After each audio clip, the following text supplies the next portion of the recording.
you ready, kids? Aye, aye, Captain! I can't hear you. Aye, aye, Captain! Oh! Pada video kali ini saya akan membahas masa kekuasaan VOC di Indonesia dari tahun 1692 hingga tahun 1800. VOC adalah singkatan dari Vereniging Oost-Indisch Compagnie, yaitu sebuah kongsi dagang atau perusahaan perdagangan Belanda di Indonesia. Sebelumnya, ada yang tahu nggak apa yang melatar belakangi didirikannya VOC di Indonesia? Sebelum didirikannya VOC, para pedagang Belanda saling bersaing untuk mendapatkan keuntungan yang berlimpah. Pada saat itu, Belanda sedang berperang melawan Portugis. Oleh karena itu, pemerintah Belanda ingin menyatukan para pedagang Belanda dalam satu kongsi.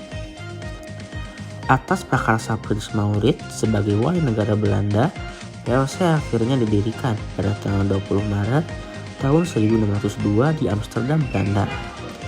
Dibentuk oleh Plannya 17 atau Heren 17. Tujuan utama VOC yang pertama, menghindari persaingan antara pedagang Belanda. Yang kedua, mengatasi persaingan dengan pedagang Eropa lainnya. Dan yang ketiga, menguasai dan memonopoli perdagangan rempah. Pusat pertama VOC adalah di Ambon, kemudian pindah oleh J.P. Chun ke Batavia, dan gubernur pertamanya adalah Peter Both. Dalam perkembangannya, VOC bertindak seperti sebuah negara, yaitu menjadi wakil pemerintahan Belanda di Indonesia. VOC mendapatkan hak istimewa yang disebut hak oktroy. Isi hak oktroy adalah ada 5 poin, yaitu hak mencetak uang sendiri, hak memelihara angkatan perang, hak memerintah daerah yang diduduki, hak melakukan perjanjian dengan raja, dan yang terakhir, hak memonopoli perdagangan rempah. VOC tidak hanya berperan di perdagangan, tetapi berperan juga dalam politik dan militer, bahkan membentuk angkatan laut dan merebut benteng pertahanan bangsa Portugis di Indonesia.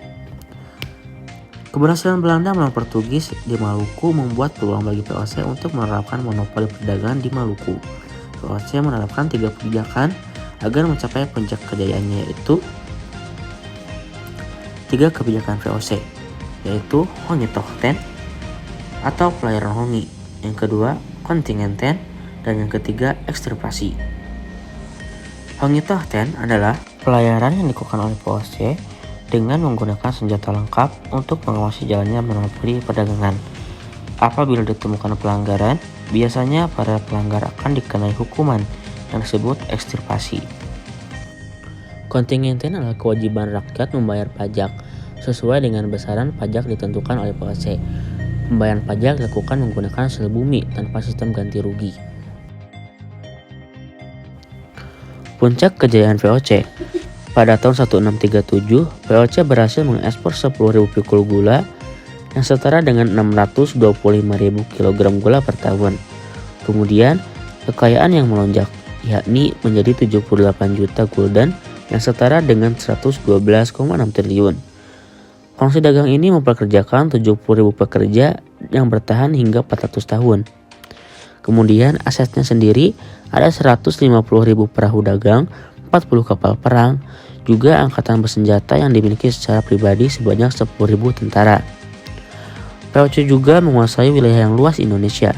Kejayaan VOC baru bisa disamakan dengan jumlah kekayaan 20 perusahaan terbesar di dunia seperti Apple, Microsoft, Amazon, Tencent, dan Wells Fargo. Sekarang kita akan membahas sebuah kongsi dagang yang maju menjadi runtuh. Berawal pada tanggal 24 Maret tahun 1749, Belanda mengeluarkan undang-undang yang menetapkan Raja William IV sebagai pemimpin tertinggi VOC. Dengan adanya ketentuan tersebut, Heren 17 harus mempertanggungjawabkan kinerjanya kepada raja, sehingga kepemilikan saham terabaikan. Selanjutnya, VOC mulai terlilit utang sejak tahun 1673 dan mengalami penurunan pendapatan yang disebabkan banyaknya pengeluaran pemerintah untuk membiayai serangkaian perang. Juga, VOC menerapkan sistem feodalisme di Indonesia. Kemudian, adanya praktek korupsi di pegawai VOC. Para pegawai VOC mengedepankan kepentingan pribadi daripada untuk kemajuan VOC, serta bergaya hidup mewah untuk memperkaya diri. VOC juga sering dijuluki dengan sebutan Vergaan onder corruptie yang artinya tenggelam karena korupsi. Akibat berbagai kondisi yang buruk dalam VOC, inilah akhirnya saham dan daerah kekuasaan VOC diambil alih oleh pemerintah Belanda untuk menutupi utang VOC.